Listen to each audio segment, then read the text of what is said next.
You're live, so they tell me this is the aaronzero show with another edition of today's noise and all the noise you definitely want to hear. Let's start with the world news with the passing away of a legend. I'm talking about Mr. Clive Davis, who was the CEO of Arista Records for many a year. He's passed away at his Manhattan home in New York, age 94. He was responsible for inducting many famous artists such as Bruce Springsteen, Santana, Janis Joplin, Whitney Houston, amongst others, Barry Manilow, all very famous American names in American popular music and also known the world over.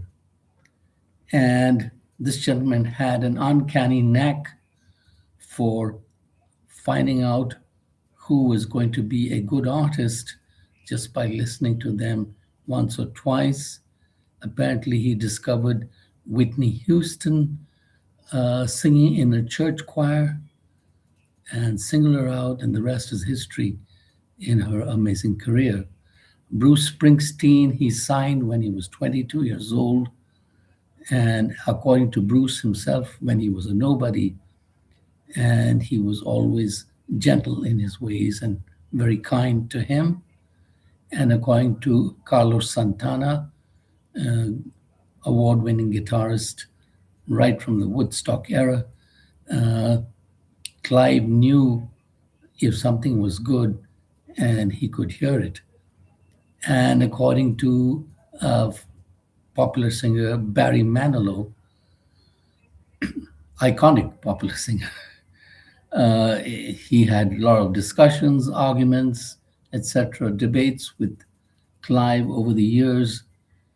And even though it was a business, Clive treated it as they were all family. So definitely a passing of a legend, a man who discovered a lot of great talent there in the recordable universe, if I can say so. And people like him will definitely be missed because he had a ear for spotting talent. Nowadays, of course, everything is so computerized and whatnot. I don't know if they are still using AR scouts and stuff as it was done in the old days. Well, in other international news, what do we have? Well, the heat is on. And I don't know if it's a misprint, but I believe it was 44 days poised itself there over Europe. And it's changed the temperatures of England, France, Italy, amongst others. And in England, I believe they're having 35 or 38 degrees centigrade weather just now. Same is the case in Europe and Rome. And in Greece also. Greece also becomes very hot. And sometimes this sudden burst of heat causes fires. There were house fires in England caused by the heat and lightning, a lot of lightning. And then, of course, they had rain. So that's climate change upon you. And according to Donald Trump, climate change is a hoax, which it is not.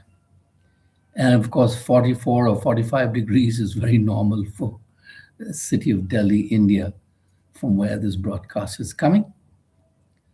But I won't say it's normal in the sense people either take shelter indoors or manage their work from the offices or remotely work from home, etc.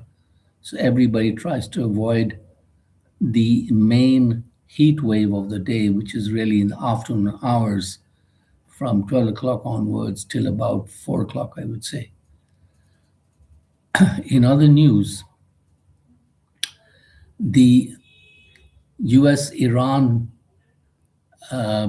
peace negotiations apparently have been there, but both sides have different narratives coming out of it. According to Mr. Trump, everything is fantastic and it's triumphant and they're victorious. And the Iranians have agreed to nuclear inspections for life. And they have agreed also to use the money that they get to buy American agricultural produce. And on the Iranian side, there's a slightly different narrative.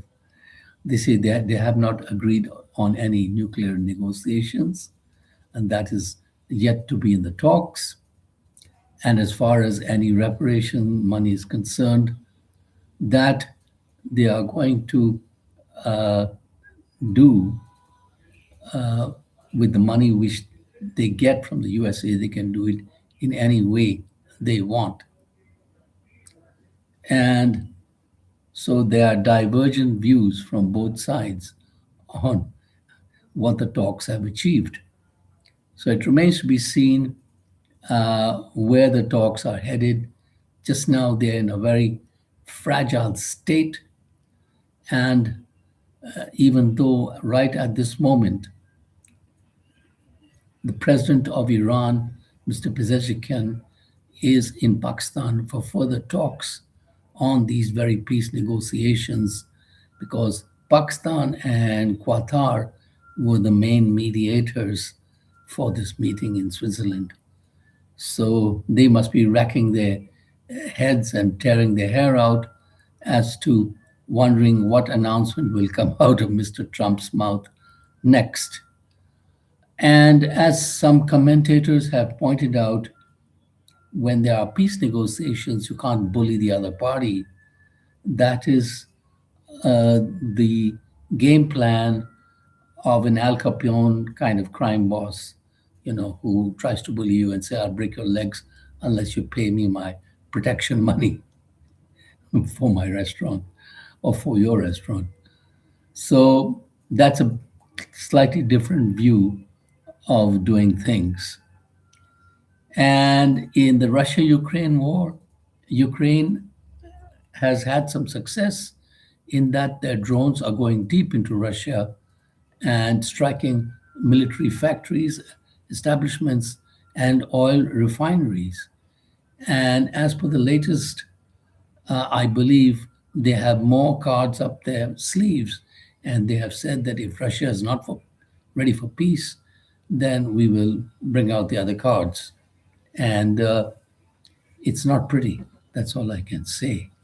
And this war that has been dragging on for 4 years, if I'm correct, is wholly and solely the making of President Putin. And he doesn't care at all because he belongs to a different era and he's an outdated person, just like Mr. Trump, basically.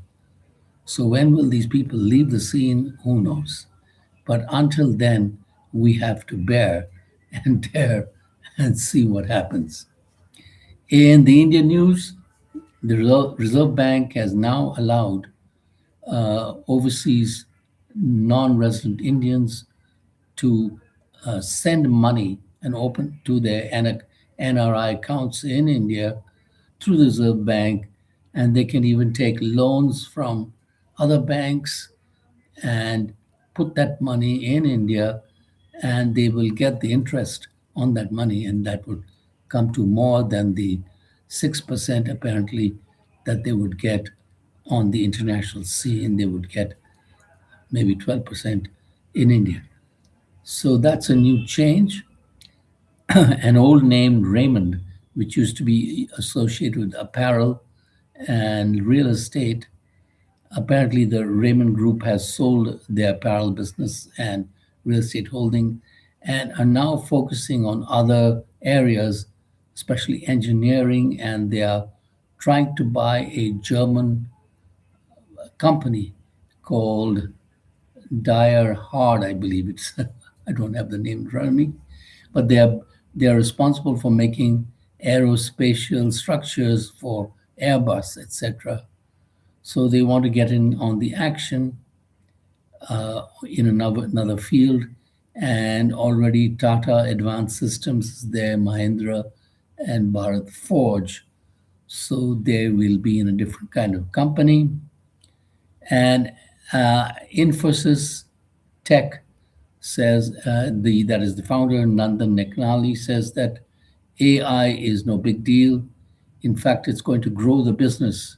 He doesn't see AI as a threat, more as an activator that will grow the business, and expects $300 to $400 billion business by 2030.